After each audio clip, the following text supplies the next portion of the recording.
March 20 இன்றைய புனித கத்பெட்.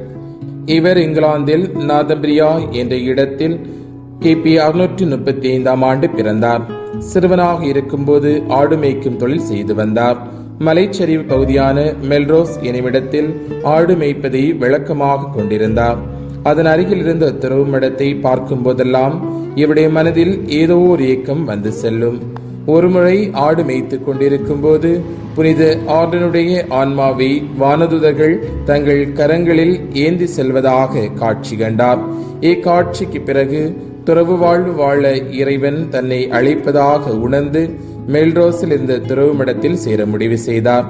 அந்த வேளையில் நாடுகளுக்கிடையே போர் மூண்டது. வலுவுள்ள இளைஞர்கள் அனைவரும் போருக்கு வர வேண்டும் என்று அரசர் கட்டளையிட்டார். அதன்படி கத்பெட்டும் மற்ற இளைஞர்களுடன் போருக்கு சென்றார். 4 ஆண்டுகள் போருக்கு பின்பாக தன்னுடைய போர் கருவிகளுடன் நேரடியாக மெல்ரோஸ் துறவு மடத்தில் போய் நின்றார். மடத்திலும் சேர்ந்தார். மடத்தில் சேர்ந்த சில நாட்களிலே படிப்பு மற்றும் பக்தி நிறைந்த இவரது வாழ்வு எல்லோருடைய மனதையும் கவர்ந்தது. இவர் திறமையுடன் இருந்ததால் ரிப்பன் என்னுமிடத்தில் துறவுமடம் ஆரம்பிக்கப்பட்ட போது அங்கே அனுப்பப்பட்டார். மீண்டும் 661 மெல்ரோஸ் திரும்பினார். துறவுமடத்தில் தொற்று நோய் பரவிய போது கத்பெட்டும் மற்றவர்களோடு பாதிக்கப்பட்டார். நோயிலிருந்து மீண்ட கத்பெட்டுக்கு அம்மடத்தின் துணைத் தலைவராக இருந்த புனித பாசில் இறந்ததால் அந்த பொறுப்பு கொடுக்கப்பட்டது.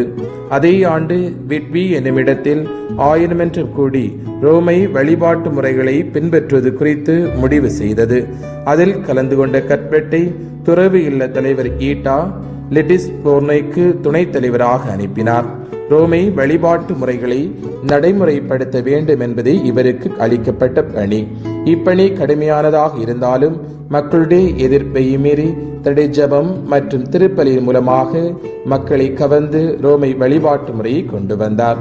பலரை மனமாற்றிய கத்பெட் 676 துறவு மடத்தை விட்டகன்று பார்னே தீவில் தனித்து வாழ சென்றார். சில ஆண்டுகள் அங்கே இருந்தார். காண்டம்பரி பேராய தியோடோர் நாதம்பியாவில் உள்ள டைபோர்டில் 1000 கூட்டி அதற்கு கத்பெட்டை அழைத்தார். கீழ்ப்படிதலுடன் வந்தவரை எட்டிட்போனே மறை மாவட்டத்தின் ஆயராக தேர்ந்தெடுத்தார்கள். கத்பெட் தான் இறக்கப் போவதை முன்னறிந்து 686 ஆண்டு தனது பொறுப்புகள் அனைத்தையும் ஒப்படைத்துவிட்டு மீண்டும் பார்னே தீவிற்கு சென்றார். இவர் துறவி ஹரிபிரிடம் நோயில் பூசல் அருட்சாலம் பெற்றார். அதன் பிறகு 687 ஆண்டு இறைவனடி சேர்ந்தார்.